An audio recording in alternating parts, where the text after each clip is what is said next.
আজকে 15-16টা state hospital এবং পাশাপাশি জেলার দু একটা হসপিটালে ওরা করেছেন। আমি কিছু সাজেশন দিয়ে গেছি, মাননীয় মন্ত্রী নোট করেছেন, প্রধান সচিব নোট করেছেন।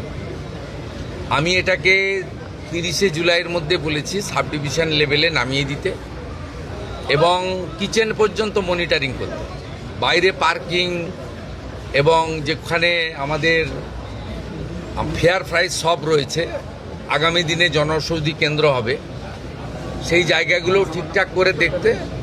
ওয়ার্ডের ভিতরে কিছু রেস্ট্রিকশান রয়েছে হেলথ গাইডলাইনে, রুগীদের দেখানো যায় না, কিন্তু মেঝেটে যে পরিষ্কার আছে কিনা দেখানো, বা আমাদের এমার্জেন্সিতে কোনো রুগী পড়ে আছে কিনা, একটা হসপিটালের যে পরিবেশ এবং যে পরিষেবা, এই দুটো ঠিকঠাক করার জন্যই একটা মনিটরিং দরকার আছে।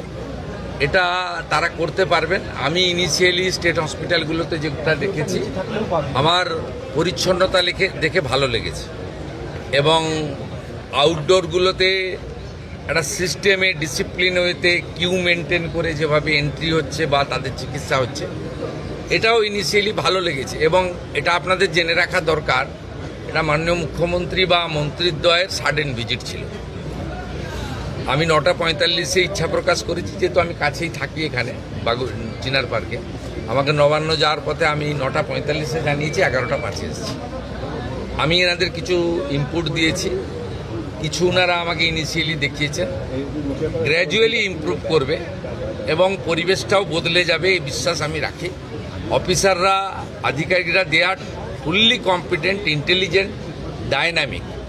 তাদের কাজ করার জন্য গাইড করা দরকার, নেসেসারি ফান্ড অ্যারেঞ্জমেন্ট করে দেওয়া দরকার, আর এনকারেজ করা দরকার। করবেন ওরা। আমার বিশ্বাস কাজের যে মুক্ত পরিবেশ তারা পেয়েছে, চাপ মুক্ত হয়ে কাজ করছেন, আমাদের ইচ্ছাটা তারা বুঝতে পারছেন, ঠিকঠাক সব হয়ে যাবে, এটা আমার বিশ্বাস।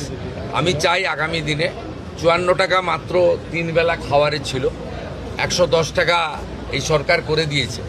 খারাপ খাওয়ার, দুপুরেও কুমড়ো, রাতেও কুমড়ো, কুমড়ো খারাপ নয়, আমরাও খাই, কিন্তু ওই যে বললাম এত নিম্নমানের খাওয়ার, এগুলো তো ওভারলুক করা হয়েছে। 17 সালে লাস্ট খাওয়ারের টাকা রিভাইজ করা হয়েছিল, 17 আজকে 26-এর অর্ধেক হয়ে গেছে, 27 সাল আসতে যাচ্ছে। এইটা আপনার বাড়িতেও তো জিনিসপত্র বাজারে কিনতে যান, সেই জিনিসপত্রের দাম বেড়েছে। এই প্র্যাকটিক্যাল থিঙ্কিংটা বিগত দিনে যারা পরিচালক ছিল তাদের ছিল না। তারা এই যে ছোট ছোট বিষয়, মিড ডে মিলে 6 টাকা 70 পয়সা ভারত সরকার দিচ্ছে, আপার প্রাইমারিতে 10 টাকা পায়, তাহলে প্রাইমারির বাচ্চারা কেন নিম্নমানের খাবার পাবে? সেটা আমরা যে 10 টাকা করেছি। একইভাবে গর্ভবতী মহিলাদের যারা আইসিডিএস 12 টাকা ছিল, সেটাকে আমরা 14 টাকা করেছি।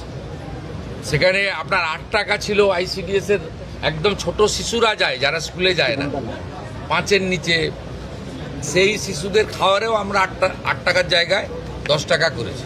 আমাদের চিন্তা ভাবনাটা সবসময় প্রান্তিক এবং অর্থনৈতিকভাবে দুর্বল মানুষের জন্য আছে।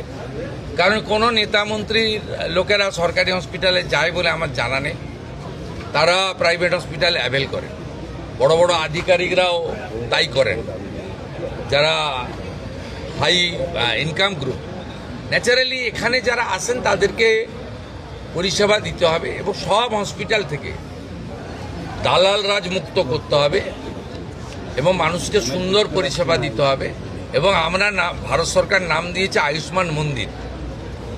মন্দিরে যেমন পবিত্রতা থাকে, শুদ্ধতা থাকে, স্বচ্ছতা থাকে, একাগ্রতা থাকে, সেবাপরায়ণতা থাকে, সেই ভাবটা স্বাস্থ্য কেন্দ্রগুলোতেও আসবে, এই লক্ষ্য নিয়েই কিন্তু এখানে আমরা কাজ করছি।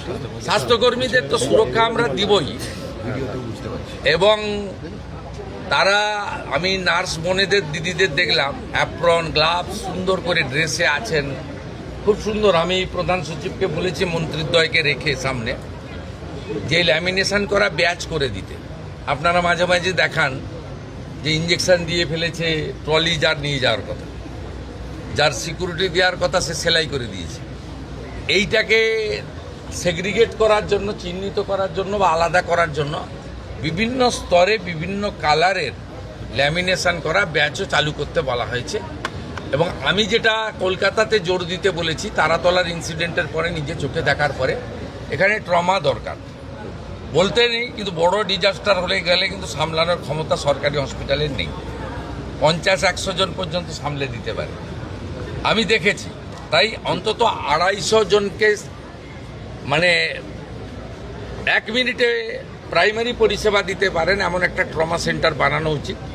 সেটা স্বাস্থ্যমন্ত্রী এবং প্রধান সচিব তারা, রাজ্যমন্ত্রী তারা কথা বলে রেডি করবেন। জায়গা এনাফ আছে এখানে, হসপিটালগুলোতে বিশ্ববিদ্যালয়ের মতো জায়গা, প্রচুর জায়গা পড়ে রয়েছে। আমি বলেছি এই যে কাগজ পেতে বা কাপড় পেতে ব্যাগ মাথায় দিয়ে শুয়ে থাকেন, এদের হোটেলে থাকার পয়সা নেই বলে করেন, নিরুপায়। তা আপনারা পিছনে একটা জায়গা করে দিন, আমরা দরকার হলে ইউনিটে 25 লাখ টাকা করে দিয়ে দেবো।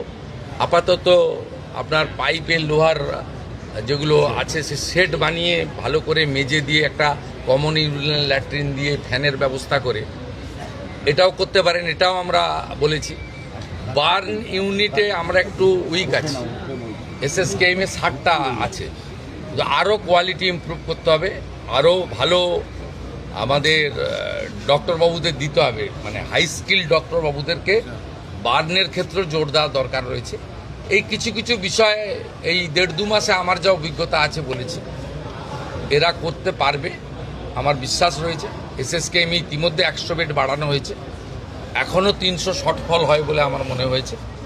শর্টফল মিন্স কিছু রোগীকে তো কালকেই ওটি করা উচিত ছিল, 10 দিন পরে টাইম দিচ্ছে ক্যাপাসিটি কম থাকার জন্য। আমরা যদি আরও 200-250 সিট বাড়াতে পারি, 350 ছিল, আমরা আসার পরে 100 বাড়িয়েছি। 250 সিট পুজোর আগেই আরও বাড়ানোর ব্যবস্থা আমরা করছি। আইসিইউতে মাত্র 112 করে আছে, এটাও অন্তত 200 হওয়া উচিত।